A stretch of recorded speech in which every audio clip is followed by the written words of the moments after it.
Well, welcome. Today we have from Canada, from Toronto, I believe. Is that right? That's Yes. right. Yes, we have Professor and Dr. Michael Saini. And we are really just so fortunate to be able to have him as a guest today. There are so many things that we could talk about that involve your research and all the work that you've done. I mean, I've just got a lot of different questions to ask you, but I thought I would just start out by just thanking you for being here and just asking you to maybe give us a little introduction of yourself and how you maybe got into this world of family law research. And I know you've got a real intersection with social work and the law and research. So I'll give you the floor to introduce yourself a little bit. Well, thank you, and it's a pleasure to be on your program. So I started in child protection, and when I was in child protection, they would give me the high conflict cases, and I then had to learn how to work with people in high conflict, and I really enjoyed that work. And so I started to then work with the Office of the Children's Lawyer in Ontario, which is an organization that has both lawyers and social workers working in various types of law, including family law, and really enjoyed the work of working with children and parents post separation and divorce, and have continued doing this now for a couple of decades. And this has been my research focus. When you I really started, were you a social worker? I was a social worker, that's Okay. right. Yeah, in Okay. child protection. And so then where did your academic career go from there? So I did 3 undergrads. I had no idea what I Wow. wanted to do.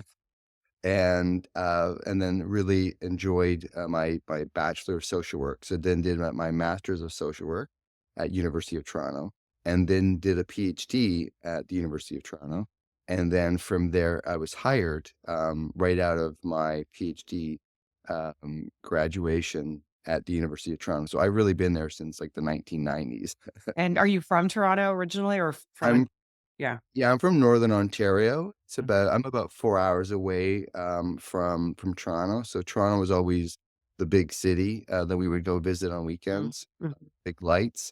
I'm from a small town, it was an adjustment back then, but it's been my home now for the last couple decades.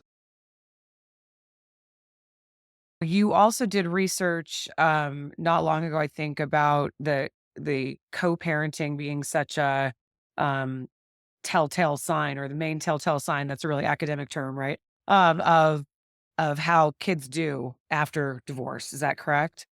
Yeah, so co-parenting has been, found to be an important variable for just family functioning generally for a long time. But what we found was that co-parenting is different than marital happiness. It's different than family functioning. It's different than parent-child relationships, but it helps though to ameliorate those relationships. So I did a study of the Overcoming Barriers camp. It's a camp in that was in Vermont and in California, and it was to try and repair parent-child relationships, and they would bring the whole family together for 4 days, and try and work with the family to improve those relationships. And although the program itself, um, was positive for some, but not so positive for others, what I found is that if you can improve co-parenting relationships, you then would improve parent-child relationships. So the co-parenting relationship from a family systems perspective is at the top of the hierarchy of the family system. So if you have a really strong co-parenting relationship, then that means you're probably going to have better parent-child relationships within that family system. If that co-parenting relationship is strained, as it often may be in cases of separation and divorce, then the child may be triangulated into that co-parent dynamic to try and find equilibrium for the family. And so this is a really interesting area of research because it helps us figure out how to build and maintain healthy and adjusted families post separation divorce with our parenting plans and our recommendations and all the work that we do with families. So you talked about the camp that you did study on, or the people that were there you did the study on. And I know that, the part of why I'm having you on, is to talk about what's been happening with Kayden's Law and domestic violence research. And certainly Colorado has been in the early front lines of adopting our version of Kayden's Law. And so I'm just interested in your insight.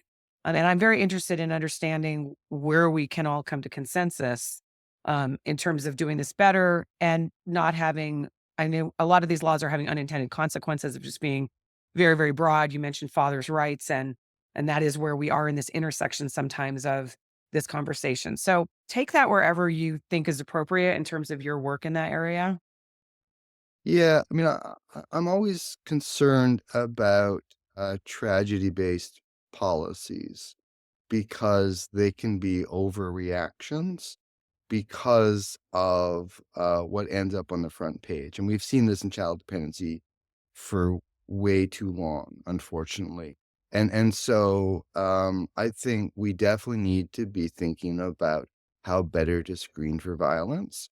And I think when we look specifically at strained parent-child relationships, we need to be looking at these issues from a multi-factor approach. However, I think we can go too far on a single factor theory of parent-child contact problems, and we then start moving into the more extreme cases as being the way of operating on a go forward basis. And it then doesn't consider the big picture. So I'd like to start off with big picture first. What do we know about violence and what do we know about parent-child contact problems? And I think that's a really important message because Mhm. we work with folks who unfortunately have not been able to resolve issues on their own, where there are risks that we need to be aware of. But it's important to keep in mind that the majority of folks are not there. And so when you do end up with a risk of violence, or if you and or a risk of parent-child contact problems, these are qualitatively different family circumstances than the majority. And so then we need to look at those cases, those families specifically, of what do they need from us.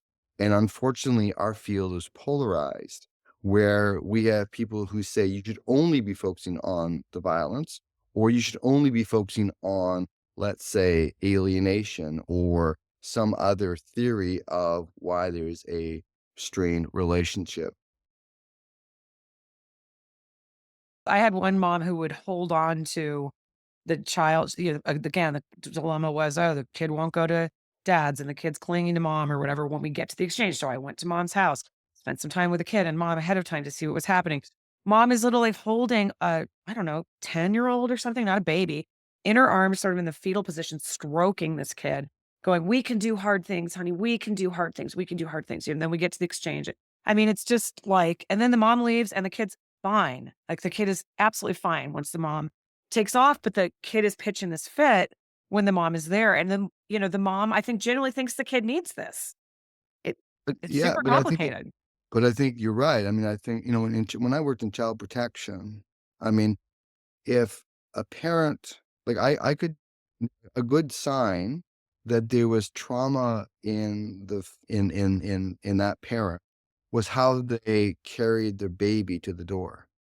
So if they were protecting their child, they would open, like the baby would be on the hip and they'd open the door and say, "Can I help you?" And I was young back then. So it's Eh, like they were confused why I was there. yeah. Oh, hi, I'm from CAF, the Child Protection Services. But if there was trauma in their life, what typically would happen is that the baby would be in front. And Yeah, so they would holding like open the this. door. Yeah. And so the baby would be between me and them because the baby is then protecting them Interesting. rather than them protecting the baby. And I think that same thing plays out in these exchanges where people are looking to comfort themselves rather than comfort their children, and then using that as being reason why their child doesn't want to go when it's really they don't want their child to go.